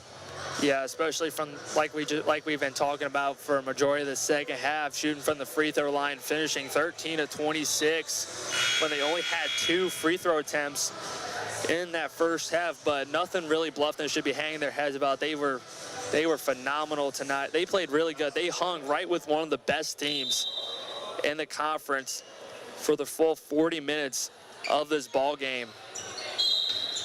If you take away a couple steals, free throws obviously, and also some offensive possessions where they kind of only used up 5 to 10 seconds of the shot clock, and Bluffton is potentially have the lead here, but yeah, that's a lot of like shoulda, coulda, woulda that we could say here, but Bluffton just right there with Mount St. Joe, just unable to hang on.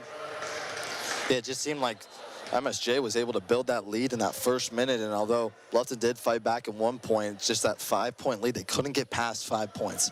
5 points, you know, maybe it was 3 at some points, but it still stayed at like that level, or between 3 to 7 points, where every time Bluffton was able to get a stop, they weren't able to convert a bucket, and every time that they got a bucket, they weren't able to get a stop. So just one of those nights is Kayla Prigge will work inside, throw up a right-handed shot. So she's up to 19 now.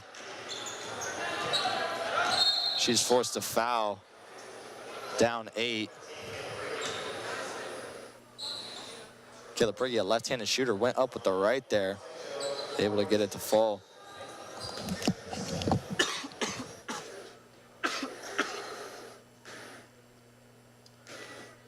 Thank you.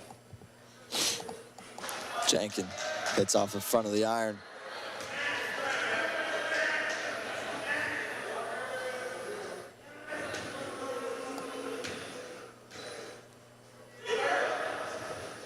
Second one is good. Lions haven't been great from the free throw line either, 10 of 17. Just been a lid on the baskets, even though 73-64 isn't exactly a low-scoring game. Fenstermaker drives inside. 2 seconds left. She goes up and in. And the clock is going to go ahead and run out on this one. Final score, MSJ 73-66. Lacey Fenstermaker did end up getting her double-double there at the buzzer, so she had 11 points and 10 rebounds. And Lindsey Smith also had 10 points and 12 rebounds. So, yeah, just we talked about it. I mean, unable to convert at the free throw line and get a steady offense going. It was plagued the Beavers tonight, and MSJ just really solid team, really good defensive team, able to force turnovers. And you know, despite being on the road in the first HCAC matchup against what we think is a really good team in the Beavers, they were able to pull away with the road win. Yeah, Mount St. Joe just played phenomenal tonight, especially shooting, where like Bluffton coming down that 2-3 zone, and Mount St. Joe is just able to exploit it right away, getting the pass down to paint, kicking it back out for open threes, not getting a hand up on defender, just knocking down shots from Mount St. Joe, forcing Bluffton to have to go into a man. But it's that quickness from Mount St. Joe, able to finish at the rim, especially when Anaya Murphy came out. Some people, I was sure some people kind of thought here, oh, their top scorer went out. Like, are they going to be able to still finish the game off, be able to get a win? And Mount St. Joe was able to do that phenomenally tonight. Yeah, I was certainly thinking that. I mean, when you see your best player on any given night go out, it can be a big hit to a team, and they were able to battle through the adversity. And it's a good thing that she's okay, because MSJ is going to need her down the stretch. And just looking at this box score, I mean, 20 fast break points for the Lions to Bluffton's 4. That's a big margin right there, and a lot of that was Anaya Murphy. And yeah, 22 offensive rebounds for the Beavers, but only 18 second chance points. You'd like to see that number hike up. You'd at least want those second chance points to be above your offensive rebounds. That wasn't able to happen for the Beavers. So those are the two most glaring things, was the free throws and the second chance points that Bluffton wasn't able to capitalize on. And MSJ playing fast, playing physical, able to finish at the rim a ton. They got that three-point shooting going, and it was lights out for the Lions. 41% from three. When you look at a team come into a game and they're shooting 41% from three, you're thinking, okay, they're hot. Like, they're just hot. They're going to cool down. Like, everything's going to regress. Like, that was not the case tonight. No, the best NBA shooters shoot 41% from three, and to have your whole team shoot 41% over the course of a season, even if it's just 6 games, is still miraculous. I mean, just a phenomenal shooting display from the Lions. So they did everything that they needed to come away with the win in this one. Caleb, you got anything else for us? I think Bluffton, I think they played amazing tonight. I thought they did a really good job. And like I just say, you take away a few things here and there, better free throw attempts, slowed down Mount St. Joe's offense, better three-point shot attempts, able to knock them down. And you could see Bluffton having their first conference win of the year tonight, but unfortunately that's not the case. Like I said, you're playing against a team that went 22-6 last year, 14-4 in the conference, preseason #2 behind one of the best teams in D3 basketball, Transylvania. Like, there's nothing really you should be hanging your heads about, because you played really good against Mount St. Joe. You changed a few things, you're right up there with some of the top teams in the conference. Yeah, I agree, but Lions did enough tonight, and so they come away with the win, 73-66. For Caleb Gieskin, I'm Andrew Collinsworth. You guys have a good night, and thanks for listening.